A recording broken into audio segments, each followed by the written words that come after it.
Friends and welcome to radio Manav Rachna 107.8 FM. मैं हूं RJ भावना और रेडियो मानव रचना 107.8 एफएम पर आपके लिए लेकर आई हूं खास हेल्थ रिलेटेड जानकारी, यानी एक बहुत ही स्पेशल हेल्थ प्रोग्राम।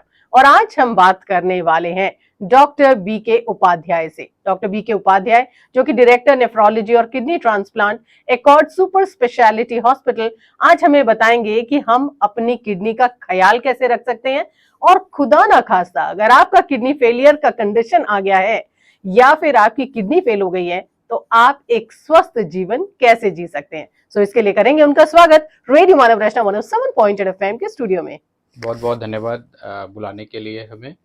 नमस्कार देवी और सज्जनों, हम लोग अगले कुछ देर में किडनी के बारे में चर्चा करेंगे कि कैसे हम लोग किडनी को स्वस्थ रखें, और अगर किडनी फेलियर जैसा कि मैडम ने बताया अगर हो सके तो आज के टाइम में उसके लिए दुनिया में क्या अच्छा इलाज है उसके बारे में चर्चा करेंगे। बहुत बहुत धन्यवाद बुलाने के लिए।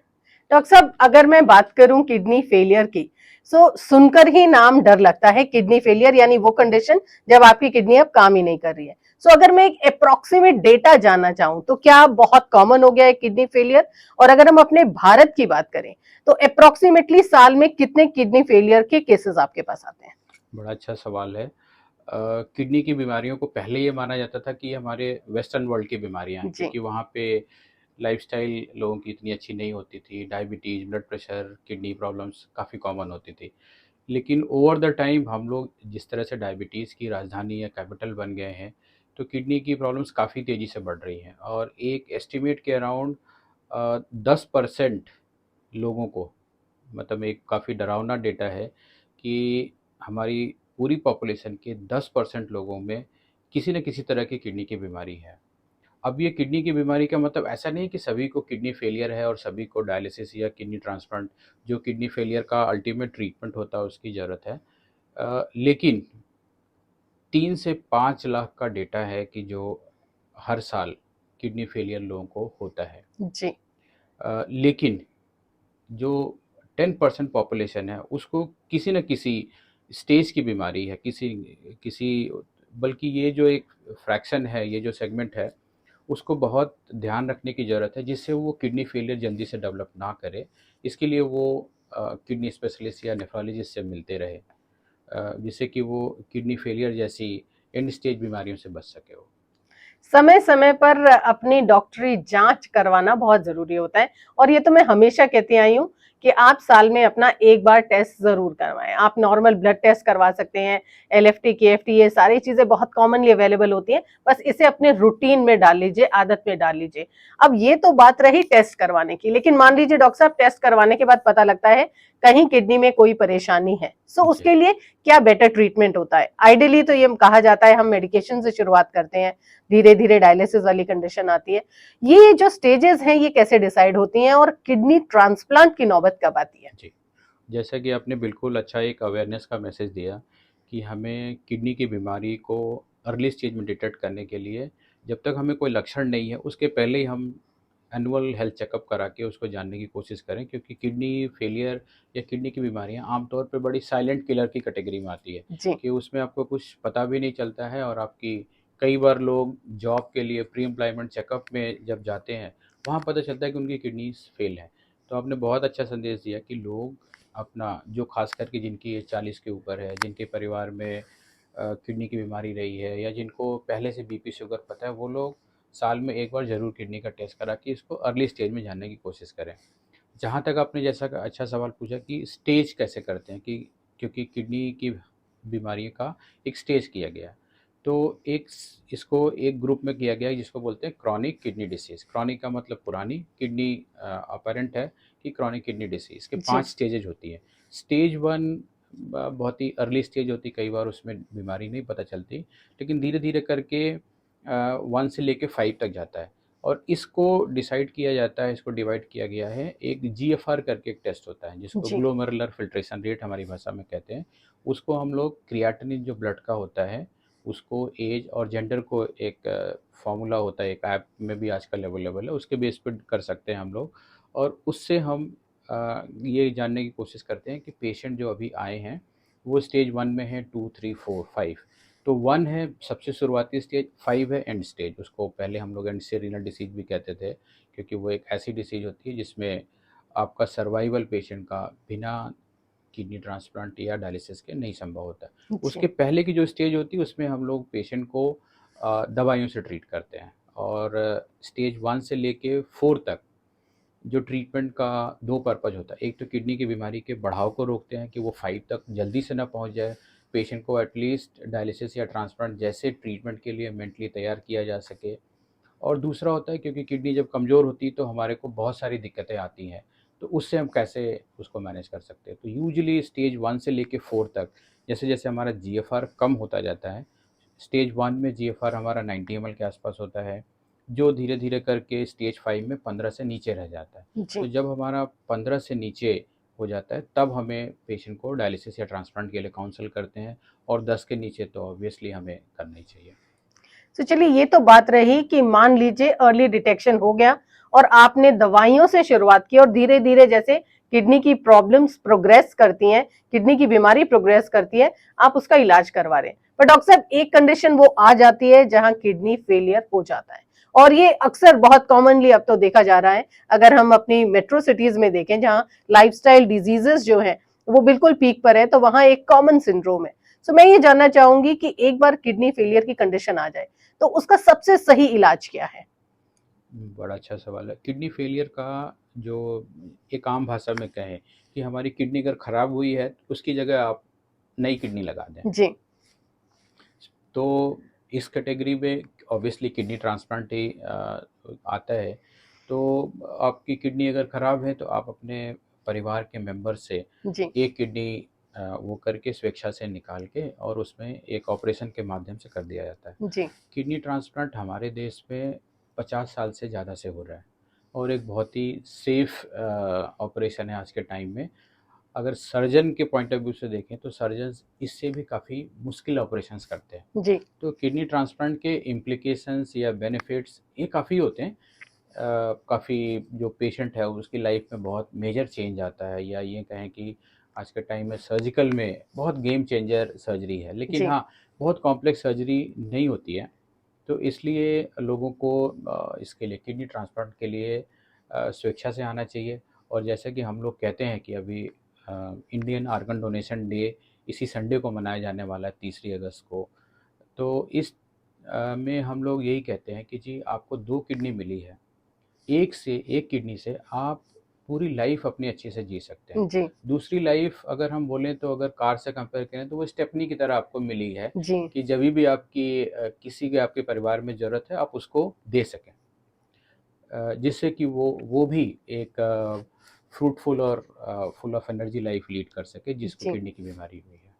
डॉक्टर साहब, जब डायलिसिस अवेलेबल है और ट्रांसप्लांट करना अपने आप में इतना जटिल नहीं है, लेकिन एक प्रोप्रिएट किडनी मिलना बहुत मुश्किल होता है, क्योंकि जी, सबसे बड़ी चीज ट्रांसप्लांट में यही होती है, क्या आपको एक डोनर मिल रहा है। क्योंकि आज के समय में अगर आप देखें तो आपने कहा कि जिस तरीके से एक बहुत बड़ा फिगर है जहां पर लोगों को किडनी की डिजीजेस हैं, फेलियर के बहुत सारे केसेस हैं, लेकिन उनके पास ट्रांसप्लांट के लिए डोनर्स नहीं है। जी। सो ऐसे में क्या आप ये कहेंगे कि किडनी ट्रांसप्लांट ही बेस्ट ऑप्शन है, या डायलिसिस से एक नॉर्मल जीवन जिया जा सकता है, और कितने लंबे समय तक एक पेशेंट डायलिसिस पर स्ट्रेच कर सकता है? जी, बहुत अच्छा सवाल है, क्योंकि हम नेफ्रोलॉजिस्ट हमेशा ये प्रमोट करते हैं कि लोग किडनी ट्रांसप्लांट कराएं। जी। इवन हम लोग एक टर्म चलता है कि अगर किडनी फेलियर डायग्नोज हुआ तो बिना किसी एक डायलिसिस सेशन के भी आप कोशिश करें कि ट्रांसप्लांट के लिए जाएं, जी। जिसको हम लोग अपनी भाषा में प्रीएम्प्टिव किडनी ट्रांसप्लांट बोलते हैं। जी। लेकिन वो एक आइडियल एडवाइस है, वो बहुत मुश्किल से हो पाता है। डायलिसिस से लाइफ जी जा सकती है, जी। लेकिन बड़ी कॉम्प्रोमाइज़ लाइफ होती है। एक जी। डेटा है, यूएस का डेटा है, उसमें उन्होंने देखा 100 पेशेंट्स को फॉलो किया 5 साल, जो लोग डायलिसिस पे थे। उसमें 40% से कम लोग 5 साल जी पाए। ओ। इसके मुकाबले जब किडनी ट्रांसप्लांट, वही किडनी फेलियर के पेशेंट को जब ट्रांसप्लांट किया गया, तो 90% से ज़्यादा लोग 5 साल से ज़्यादा जिए। जी। अब बात आती है क्वालिटी ऑफ लाइफ की। यस। डायलिसिस पे हफ्ते में पहली चीज़ तो ये है कि जो स्टैंडर्ड एडवाइस होती है, हफ्ते में 3 बार आपको हॉस्पिटल की डायलिसिस यूनिट जाना होता है। जी। 3 बार, और एक डायलिसिस सेशन 4 घंटे का होता है। तो अगर 4 घंटे का है तो आपका कम से हफ्ते कम के। 6-7 घंटे हफ्ते में 3 बार आपको लगाना है। जी।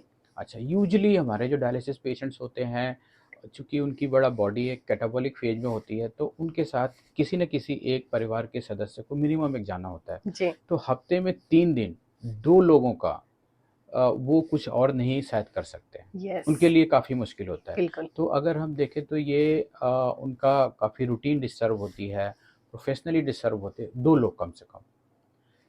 यूजुअली इनको यूरिन आउटपुट नहीं होता है, इसलिए इनको सब तरह के लिक्विड्स मना होते हैं। जी। वो बेचारे डायलिसिस पेशेंट्स एक बूँद पानी के लिए टपक तरस जाता है कि उसके, क्योंकि यूरिन होता नहीं है, पानी निकलने का कहीं से रास्ता नहीं है। जी। डायलिसिस मशीन एक बार में 2 लीटर 3 लीटर तक निकाल सकती है, और हमारा पूरा सातों दिन है, तो उसमें उनको पानी का बहुत सीवियर रिस्ट्रिक्शन होता है। कोई भी फ्रूट जूस, ड्राई फ्रूट नहीं ले सकते वो। जी। हीमोग्लोबिन उनके हमेशा कम रहते हैं। वैसे तो ठीक है, आज के टाइम में इंजेक्शंस हैं, टैबलेट्स हैं, जिसे हम लोग मेंटेन करने की भरसक कोशिश करते हैं। बहुत सारे लोगों में मेंटेन भी हो जाता है, लेकिन उसके बाद भी बहुत सारे लोगों में वो नहीं हो पाता है। जी। बहुत सारे कारण होते हैं। ब्लड प्रेशर कंट्रोल बहुत गड़बड़ रहता है उनका। यूजुअली बीपी बहुत शूट करता रहता है। कभी उनका बीपी जो सिस्टोलिक ब्लड प्रेशर या ऊपर वाला है वो 200 क्रॉस कर गया। कभी मिडल ऑफ द नाइट उनको आईसीयू में एडमिट होना पड़ा कि हार्ट फेलियर में चले गए, उनके हार्ट कमज़ोर होते हैं। कई लोग जो लंबे टाइम डायलिसिस में होते हैं वो लोग वायरल इन्फेक्शन कैच कर लेते हैं, जैसे हेपेटाइटिस बी, सी। आज के टाइम में डायलिसिस की क्वालिटी काफ़ी इंप्रूव हुई है, तो इस तरह के वायरल इन्फेक्शन कम हो रहे हैं। लेकिन पहले के में काफ़ी हेपेटाइटिस सी कॉमन थी। हेपेटाइटिस बी का वैक्सीन आ गया है, तो अब हेपेटाइटिस बी कम होने लगा। अदरवाइज़ बहुत सारे पेशेंट्स जो किडनी फेलियर के होते हैं डायलिसिस पे, वो over the time liver disease ऐसे ही डेवलप कर लेते हैं, वो जी। डायलिसिस पे रहते-रहते।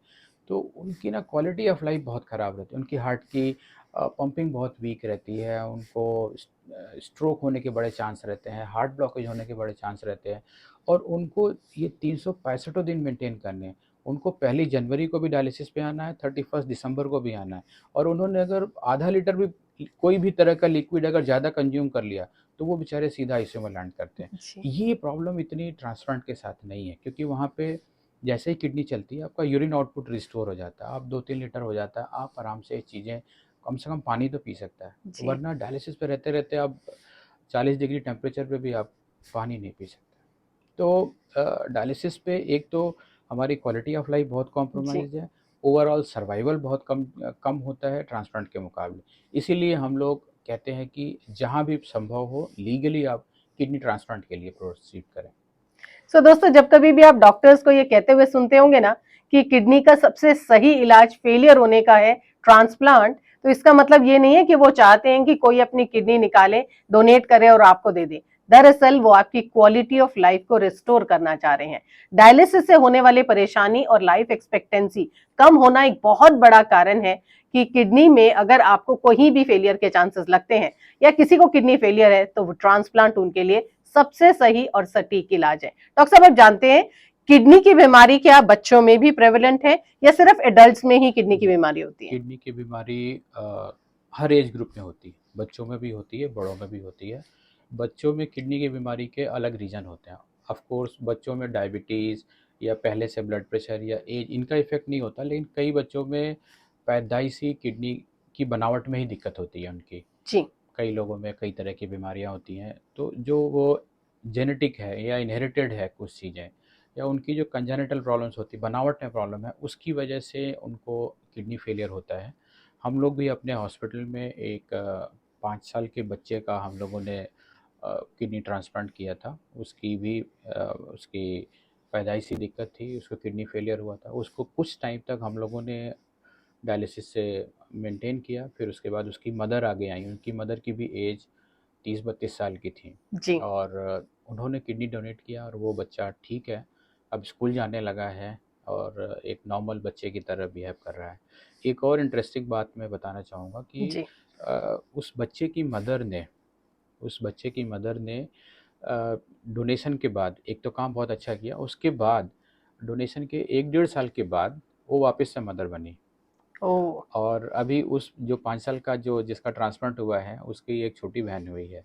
तो ये एक एक मिथ बस्ट होता है कि यस। आप किडनी डोनेशन के बाद आपकी किसी भी फर्टिलिटी पे असर नहीं होता है। कई लोग इस वजह से किडनी डोनेट करने में हिचकिचाते हैं कि जी उनकी फर्टिलिटी पे असर पड़ेगा। जी। लेकिन ये एक अपने आप में लाइव एग्जांपल है, ये कोई किताबी डेटा नहीं है जी। कि एक महिला ने अपने 5 साल के बच्चे को किडनी दिया, उसका किडनी ट्रांसप्लांट हुआ जो अच्छे से चल रहा है, and she again became mother. तो किडनी डोनेशन से कोई स्केयर होने की ज़रूरत नहीं कि उससे हमारा फैमिली स्ट्रक्चर पे कोई इफेक्ट आने वाला है। सो ये सवाल का जवाब तो डॉक्टर साहब ने दे दिया है कि अगर महिलाएं किडनी डोनेट करती हैं, खास तौर पर माँ के लिए तो मैं कुछ कह ही नहीं सकती हूँ, क्योंकि माँ अपने बच्चे के लिए तो अल्टीमेट सैक्रिफाइस भी करने को तैयार होती है, और आगे आकर किडनी डोनेट करना तो अपने आप में एक बहुत बड़ी बात है। पर डॉक्टर साहब, अगर मैं किडनी डोनेशन की बात करूं, तो कौन किडनी डोनेट कर सकता है और एग्जैक्टली किसकी किडनी किसके लिए एक्सेप्ट की जाती है, ये पूरा प्रोसीजर किस प्रकार होता है? किडनी डोनेशन में आप जो भी कोई लाइव के लिए अगर बात करें, जी। तो जो भी मेजर है लीगली 18 साल से ऊपर है, वहाँ से लेके और ऊपर की एज लिमिट आज के टाइम में बढ़ती जा रही है। आज के टाइम में सभी बैरियर क्रॉस किए जा रहे हैं, 65-70 तक दे सकते हैं अगर जो देने वाले हैं जेंटलमैन या लेडी, उनका अगर जीएफआर ठीक है। जी। तो जो भी कोई किडनी डोनेट करना चाहता है, जो आगे आता है, उसकी बड़ी थॉरो चेकिंग होती है। उसकी thorough checking her point of view से होती है। पहली चीज़ तो ये है कि उनको उनकी किडनीज हेल्दी हैं कि नहीं है। एक किडनी उनकी निकाल दी जाती है तो वो उसके बाद अच्छे से रह पाएंगे, ऐसा तो नहीं कि उनकी लाइफ पे कोई जी। इम्पैक्ट, क्योंकि जो प्रोस्पेक्टिव डोनर है यस। उसके राइट्स सबसे इम्पोर्टेंट है। जी। वो कई बार ऐसा हम लोगों के सामने आते हैं केसेस कि जैसे कि किडनी डिसीज साइलेंट होती है, वो डोनेशन के लिए आए और पता चलता है कि उनके खुद के यूरिन में प्रोटीन आ रहा है एक लिमिट के बियॉन्ड। जी। तो कई बार फैमिली में इमोशनल कंपोनेंट इतना हाई होता है कि वो लोग कहते हैं कि जी ये सब इग्नोर करो, आप हमारी किडनी ले लो, जी। हम देख लेंगे, कोई बात नहीं।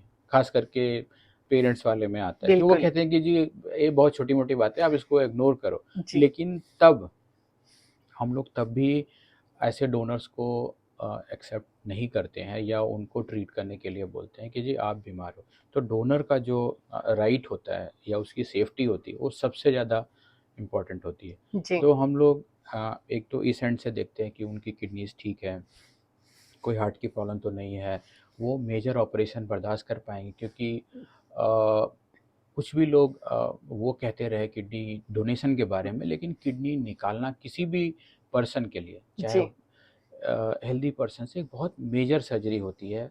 एक पूरे प्रॉपर जनरल एनेस्थीसिया में, पूरे प्रॉपर एनेस्थीसिया के चेकअप और इसके बाद करी जाती है। ये कोई ऐसा नहीं है कि कोई भी गया और आपने एक छोटा सा चीरा लगा के निकाल लिया, क्योंकि जी। भगवान ने हमारी किडनी बहुत डीप दी हुई है। एक बहुत मेजर ऑपरेशन होता है। जी। आज के टाइम में तो टेक्नोलॉजी बढ़ती जा रही है, आप लोग सुनते हैं लेप्रोस्कोपिक है, रोबोटिक है, ये सब चीज़ें आ गई। अदरवाइज़ अभी भी इन सब टेक्नोलॉजी के बाद भी किडनी निकालना एक बहुत बड़ा ऑपरेशन होता है। जी। तो उसके लिए प्रॉपर एक सारे सेफ्टी पैरामीटर्स देखे जाते हैं कि उस पर्सन को उस ऑपरेशन से कोई दिक्कत नहीं होने वाली। और एक तो मेडिकल क्लियरेंस करी जाती है कि जी। वो मेडिकली उनको कोई प्रॉब्लम नहीं। दूसरा लीगल होता है, क्योंकि जी। किडनी ट्रांसप्लांट हमेशा लीगल स्क्रूटनी में होता है। जी। इसके लिए हमारे यहाँ 94 में एक आर्गन ट्रांसप्लांट एक्ट बनाया गया है।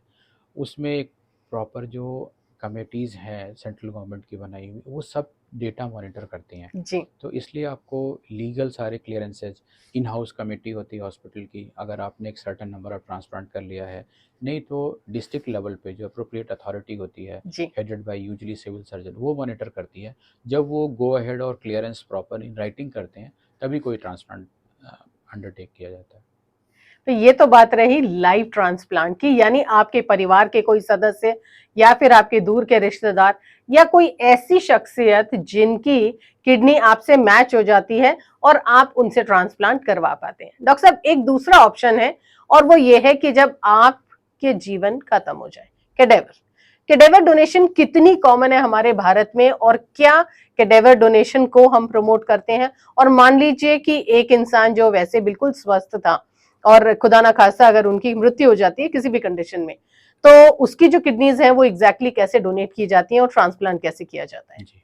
अ, जैसा कि हमारे देश में किडनी ट्रांसप्लांट का जो मेजर पोर्शन है अभी तक वो लाइव ट्रांसप्लांट है। उसमें डोनर्स में एक तो फर्स्ट डिग्री रिलेटिव हो गए, जी जो mother father real brother sister wife husband spouse या ग्रैंड पेरेंट्स, एक तो ये हो गए जो फर्स्ट डिग्री रिलेटिव हो गए। दूसरे, अगर हम जहाँ पे जेनेटिक रिलेशनशिप डीएनए से प्रूव कर सकें जी तभी हम कर सकते हैं, क्योंकि लाइव में लीगल का बहुत इम्प्लिकेशन है और हर हॉस्पिटल इसको बहुत रिलीजियसली फॉलो करता है, जी क्योंकि ज़रा सा भी अगर डाउट है, इवन हस्बैंड वाइफ में भी स्पाउजल डोनेशन में भी डीएनए मैचिंग करी जाती है, जी क्योंकि कई बार ऐसे होने का वो रहता है, तो हमेशा लीगल को काफ़ी लाइव में देखा जाता है। रही बात कैडबरी की, या जिसको आप डिसीज डोनेशन कहते जी हैं, वो एक बहुत ही अच्छा वो है। इसका जो प्रपोर्शन है डिसीज डोनेशन का, ये विदेशों में ज़्यादा था, लेकिन अब हमारे देश में भी काफ़ी कॉमनली हो रहा है, स्पेशली साउथ वाले पार्ट्स में, महाराष्ट्र में काफ़ी कॉमनली हो रहा है और आगे होना चाहिए, क्योंकि लाइव डोनेशन में कहीं ना कहीं काफ़ी कंस्ट्रेंट्स है, क्योंकि फैमिली श्रिंक हो रही है, न्यूक्लियर फैमिलीज हो रही हैं, और एक ही घर में पता चलता है कि भाई बहन वाइफ स्पाउस सबको सबको डायबिटीज़ या ब्लड प्रेशर होता है। जिनको जी डायबिटीज़ ब्लड प्रेशर है वो लोग किडनी डोनेट नहीं कर सकते हैं। तो डिसीज़ डोनेशन का जो प्रोसेस है, एक तो हमें खुद ही विलफुली प्लेस करना होता है, और दूसरा जो सबसे इम्पोर्टेंट है कि हमें अपने जो नेक्स्ट ऑफ किन है, हमारे जो स्पाउस हैं, बच्चे हैं, पेरेंट्स हैं, उनको ये ज़रूर इंटीमेट करना होता है कि हमने प्लेस किया हुआ है इस चीज़ के लिए। जी क्योंकि यूजुअली आप पता चलता है कि आपने प्लेस किया है और जब लास्ट मिनट आया तब देरी हो गई या कंसेंट मिलने में देरी हो गई, तो कई बार ये सारी एक्सरसाइज नलीफाई या जीरो हो जाती है। जी क्योंकि जो ये कैडेवरिक डोनेशन है, ये यूजुअली तभी हो पाता है जब कोई एक प्रॉपर हॉस्पिटल में एडमिट है, जी जहाँ पे उस पेशेंट वेंटिलेटर पे है, ब्रेन डेड है, लेकिन हार्ट चल रहा है। जी हार्ट चल रहा है, ये घर में किसी की डेथ हुई है तब करना संभव नहीं है, लेकिन कोई प्रॉपरली कोई हॉस्पिटल में है, जब ये इस्टेब्लिश हो जाता है कि जी अब ये पर्सन ब्रेन डेड है, अब ये सर्वाइव नहीं करने वाले, तो उस स्टेज में एक हॉस्पिटल की ब्रेन डेड कमेटी होती है जो डिक्लेयर करती है। उसमें यूजुअली न्यूरोलॉजी, एनेस्थीसिया, एडमिनिस्ट्रेशन, इसके लोगों को मिला के कमेटी बनाई जाती है, जी और वो लोग डिक्लेयर करते हैं कि ये पर्सन ब्रेन डेड है, और उसमें घर वालों की कंसेंट ली जाती है। जी तो वो एक बड़ा क्रिटिकल फैक्टर हो जाता है कि कई बार जो पर्सन आज डिसीज़्ड हो रखा है, उस उन्होंने तो प्लेस किया हुआ है, लेकिन वो उनके फैमिली मेंबर हैं वो वो डायलेमा में है, या वो एग्जैक्टली प्रेशस टाइम कई बार वेस्ट कर देते हैं, क्योंकि ये जो हमारे ऑर्गन्स हैं वो बड़े प्रेशस है, उनको हम बहुत देर तक नहीं रख सकते। लिबर्टी है, जैसे कुछ घंटों की लिबर्टी होती है, जी 6-8 घंटों का, डिपेंडिंग अपॉन कई ऑर्गन्स का। किडनी को लकीली ज़्यादा देर तक रख सकते हैं, लेकिन उसमें कई हफ्तों तक नहीं रख नहीं सकते। रख आपको सकते 24 घंटे के अंदर मैक्सिमम आपको ये डिसाइड करना पड़ता है, बिकॉज़ ऑब्वियसली जो डिसीज़ पर्सन है वो बहुत आपको टाइम नहीं देगा नहीं इस दे चीज़ रहा के लिए। इसलिए जो अ, हमें अपनी फैमिली को अपडेट करके रखना बहुत ज़रूरी है, जिससे कि हम इस चीज़ को यूटिलाइज़ कर सकें। और एक चीज़ और बोलना चाहेंगे कि जी एक जो डिसीज़ पर्सन है, वो इस दुनिया को छोड़ने से पहले वो 50 आदमियों की लाइफ कहीं न कहीं चेंज कर सकता है। वाओ उसमें 8 सॉलिड ऑर्गन हैं। सॉलिड ऑर्गन जैसे हमारे 2 किडनीज़ दे जी सकते हैं, 2 लंग्स दे सकते हैं, लिवर है, हार्ट है, पैंक्रियास है, कुछ एक्सटेंट में इंटेस्टाइन है, 8 जी तो ये सॉलिड ऑर्गन हो गए। जी बाकी करीब 40 के आसपास जो छोटे-छोटे स्ट्रक्चर्स हैं, जैसे हमारे ब्लड वेसल्स हैं, लिगामेंट्स हैं, टेंडन्स हैं, स्किन है, यस कार्निया है, हम लोगों की विज़न, जैसे यस एक वो कहा जाता है ना कि अगर आप अपनी डेथ के बाद भी आप अगर इस नेचर की सुंदरता देखना चाहते हैं, तो आप यस किसी को आँख डोनेट आंखें करिए। डोनेट कर दीजिए आप कई टाइम तक, आप अगले 50 साल तक अपनी डेथ के बाद भी आप इस नेचर की वो ब्यूटी देखते रहोगे। तो ये चीज़ें हम इससे कर सकते हैं।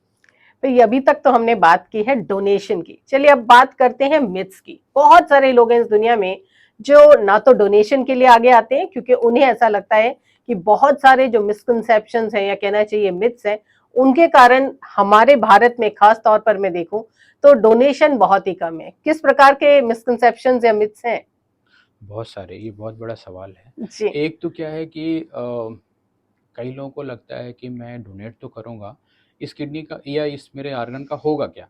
जी क्योंकि हम लोग जैसे जानते हैं कि नेगेटिव खबरों का या नेगेटिव चीज़ों के बहुत ज़्यादा पाँव होते हैं, वो बहुत जल्दी स्प्रेड होते हैं। जी पॉजिटिव चीज़ें आज हम लोग शायद ये एक्सरसाइज इसीलिए कर रहे हैं कि धीरे-धीरे करके हमें नेगेटिविटी हटानी है और यस पॉजिटिव नैरेटिव सेट करने जी हैं, कि लोगों को लगता है कि भई ये क्या होने वाला है? लेकिन हमें इस मामले में बेफ़िक्र रहना चाहिए कि हमारी जो सेंट्रल गवर्नमेंट है, स्टेट गवर्नमेंट है, इतनी सारी कमिटीज़ हैं, वो इन चीज़ों को मॉनिटर कर रही हैं। हमें बहुत इसको वो करने की जी ज़रूरत नहीं है और ये जोक्स अपार्ट कोई सिंपल चीज़ें नहीं है कि जो कोई भी अपनी मर्ज़ी से कुछ कर सकता है और इसको हमारी जितनी भी कॉम्पिटेंट अथॉरिटीज़ हैं, वो राउंड द क्लॉक सर्विलेंस कर रही हैं। कहीं जी कुछ भी ऐसा गड़बड़ नहीं हो सकता है। तो एक तो लोगों को हॉस्पिटल और डॉक्टर्स के ऊपर एक बिलीव करना चाहिए कि जी वो उन्होंने डॉक्टर इसलिए थोड़े ना बने हैं कि उन्हें कोई गलत काम ही करना है। अगर गलत काम ही करना होता तो कोई और प्रोफ़ेशन चूज़ कर बिल्कुल सकते थे, क्यों वो डॉक्टर बने। और बहुत सारे लोगों को लगता है कि हम अगर अपने ऑर्गन्स कोई डोनेट कर देंगे तो हमारी शरीर क्रिमेशन के टाइम पे बहुत डिसफिगर्ड हो जाएगी। लेकिन ऐसा नहीं है। जो भी ऑर्गन्स रिमूव किए जाते हैं वो प्रॉपर स्किल्ड सर्जन्स करते हैं। जी उसको प्रॉपर स्टिच करते हैं, आपको बाहर से करते कुछ हैं नहीं हाँ दिखेगा, कुछ डिसफिगर्ड। कई लोगों को लगता है कि हमें अगर स्किन डोनेट करना है तो हमारी स्किन बहुत वो हो जाएगी, बहुत बुरा लगेगा, लेकिन ऐसा नहीं है। उसको जितनी ज़रूरत है उतना ही किया जाता है, वो यस क्योंकि वो डॉक्टर हैं, वो कोई बूचर नहीं है कि वो आपके शरीर के साथ कुछ भी बुरा करेंगे। जी कई लोगों को लगता है कि हम ये ऑर्गन अगर हम यहाँ दे के जाएँगे, तो हम नेक्स्ट बर्थ में शायद ये ऑर्गन हमें नहीं मिलेंगे, जी हम इसके बिना पैदा होंगे, ऐसा कुछ नहीं है। जो हमारे भगवान हैं, जो जिन उनको पता है कि इन ऑर्गन्स की ज़रूरत नीचे वालों को है, इस जी धरती को ज़रूरत है। वहाँ स्वर्ग में हमारे ऑर्गन की कोई ज़रूरत नहीं, उनको क्या ज़रूरत है? उनके जी पास वो तो कुछ भी क्रिएट कर सकते हैं, बिल्कुल उनको क्या ज़रूरत है? हम क्यों चाहते हैं कि हम सब कुछ लेके जाएँ वहाँ पे, क्या उनको कोई ज़रूरत नहीं है, जी इसलिए हम उसको यहीं यूटिलाइज़ यहीं पे जिसको भी लाइफ़ चेंज कर सकें, क्योंकि अच्छा इसके लिए अच्छी बात ये है कि आपको रिच होने की ज़रूरत नहीं है, आपको सिर्फ़ काइंड होने की ज़रूरत है, यस आप दे के जाइए। तो आप किसी को एक गिफ्ट ऑफ लाइफ़लाइन एक दे के जाइए और वो शायद आपके अगले जन्म के लिए ज़्यादा बड़ा पुण्य का काम होगा, बजाए यस कि आप सब कुछ अपने साथ, वो जाता भी नहीं है। तो भाई दोस्तों अगर हम ट्रांसप्लांट की बात कर रहे हैं तो ऐसे में सबसे बड़ी जरूरत है डोनेशन की। और जब कभी भी डोनेशन की बात आती है तो वहां पर ये बहुत बड़ी परेशानी आती है कि क्या आपके परिवार के सदस्यों को ये पता है कि आपने प्लेज किया है और आप अपने शरीर का कोई भी अंग डोनेट करना चाहते हैं। सो जितने भी हमारे सुनने वाले हैं, जितने भी लोग हमें फिलहाल यूट्यूब पर देख रहे हैं, उन सभी से मैं यही रिक्वेस्ट करूंगी कि अगर आप कोई भी ऑर्गन प्लेज करते हैं तो अपने परिवार के सदस्यों को जरूर बताएं। और सिमिलर वे में अगर आपके परिवार के सदस्यों को पता चलता है कि परिवार में किसी ने भी कोई भी ऑर्गन प्लेज किया है तो कोशिश करें कि उस ट्रांसप्लांट को या फिर उस डोनेशन को होने दें। ऐसा ना हो कि आप कभी कहीं इस प्रकार की प्लेजेस को खत्म कर दें या नल अवॉइड कर दें मना करके। डॉक्टर साहब एक बड़ा अहम सवाल आज के भी अगर हम समय में देखें तो बहुत सारी परेशानी वहां आती है जहां हम ट्रांसप्लांट के लिए तो ढेर सारे पेशेंट्स की लाइन देखते हैं, लेकिन हम डोनेशन में आज भी बहुत थिन लाइन देखते हैं। और जब आप कह रहे हैं कि कैडेवर डोनेशंस होते हैं तो उसका प्रोसीजर क्या होता है, किस प्रकार से चूज किया जाता है कि कौन सबसे पहला रिसिपिएंट होगा? जी, बहुत अच्छा सवाल है, क्योंकि इसके लिए क्या करते हैं कि एक नोटो हमारे यहाँ जो कमेटी होती है, जी वो सबके वेटिंग लिस्ट में डेटा मेंटेन करती है जी कि जी, क्योंकि इसमें जो पहले रजिस्टर्ड है उसको इस चीज़ को वो किया जाता है। जी नॉर्मली जब होता है कि किसी भी हॉस्पिटल से पता चलता है कि जी ऑर्गन्स डोनेट होने वाले हैं, तो फिर उसमें वो एक लिस्ट करी जाती है कि भाई कौन कौन, तो इसको हमारी सेंट्रल कमेटीज़ इसको वो कंट्रोल करती है। इसमें जी कोई भी हॉस्पिटल अपने लेवल पे अपने जानकार या उसको कुछ नहीं कर सकता है। तो एक ये प्रॉपरली इसके लिए वेट लिस्ट मेंटेन करी जाती है। जी और हम लोग यही कहेंगे कि जो लोग आज डायलिसिस पे हैं, वो लोग अपने हॉस्पिटल में जहाँ-जहाँ भी कैडेवरिक ट्रांसप्लांट होता है, वो अपना रजिस्ट्रेशन कराएँ जी और उस लिस्ट को फॉलो करते रहें, अपने को हेल्दी रखें। क्योंकि कई बार क्या होता है कि जो डायलिसिस पेशेंट्स होते हैं, जी जब उनको कॉल आती है, तो ये जो कैडेवरिक ट्रांसप्लांट है, एक इमरजेंसी ट्रांसप्लांट काइंड ऑफ होता है, ये यस प्लान्ड नहीं होता। बल जबकि जो लाइव वाला होता है, उसमें आप प्लानिंग प्रॉपर करते हैं बिल्कुल कि भई सब चीज़ है, क्योंकि ये इमरजेंसी ट्रांसप्लांट होता है, इसलिए आपको अपने आप को बहुत फिट रखने की ज़रूरत होती है। ऐसा ना हो कि जिस दिन आपको ट्रांसप्लांट के लिए बुलाया जाए, उस दिन आप खुद किसी आईसीयू में हैं, जी या आपको तेज़ बुखार है, या आप कहीं बहुत दूर दराज हैं, या उस दिन ठीक नहीं है। तो आपको अपने को रोज़ फिट रखना है, क्योंकि ये कभी भी आपको कॉल आ सकती है। और जी अपनी वेट लिस्ट फॉलो रखें। और आज के टाइम में इसको हम लोग अगर लीगली प्रमोट करते हैं तो जी हम बेहतर इस चीज़ को यूटिलाइज कर सकते हैं। एक्चुअली तहे दिल से धन्यवाद डॉक्टर उपाध्याय, आज आप हमारे स्टूडियो में आए और आपने हमारे सभी लिसनर्स को इतनी बेहतरीन जानकारी दी। जाते जाते क्या खास मैसेज देकर जाना चाहेंगे सभी को? बहुत बहुत धन्यवाद। जिसको कहते हैं कि ठीक है, किडनी फेलियर की प्रॉब्लम है, जी बढ़ रही है, लेकिन उसका इलाज भी है, किडनी ट्रांसप्लांट। उसके लिए जैसे कहते हैं ना कि अंग दान महादान, इससे जी बड़ा कोई दान नहीं है। तो किसी के लिए लाइफलाइन बनिए और अपना अगला जन्म सुधारिए और बेहतर करिए। और भी कोई अगर क्वेरी है तो we are always there to guide people. बहुत बहुत धन्यवाद। दोस्तों, सारी चीजें तो हम मैन्युफैक्चर कर ही रहे हैं और टेक्नोलॉजी इतनी एडवांसमेंट कर रही है कि हम कोशिश कर रहे हैं कि हर चीज को रेप्लिकेट कर लें। बस हमारे शरीर के अंग एक ऐसी चीज है जो आज भी हमारे पास नहीं है, यानी हम उन्हें मैन्युफैक्चर नहीं कर सकते हैं। सो जब कभी भी आपको मौका मिले और आपको लगे कि आप इस कंडीशन में हैं, तो अपने ऑर्गन्स को जरूर डोनेट करें और समय समय पर ब्लड तो डोनेट करते ही रहें। जुड़े रहे रेडियो मानव रक्षा 107.8 FM के साथ। वक्त है आपसे इजाजत लेने का। Feel good, feel live.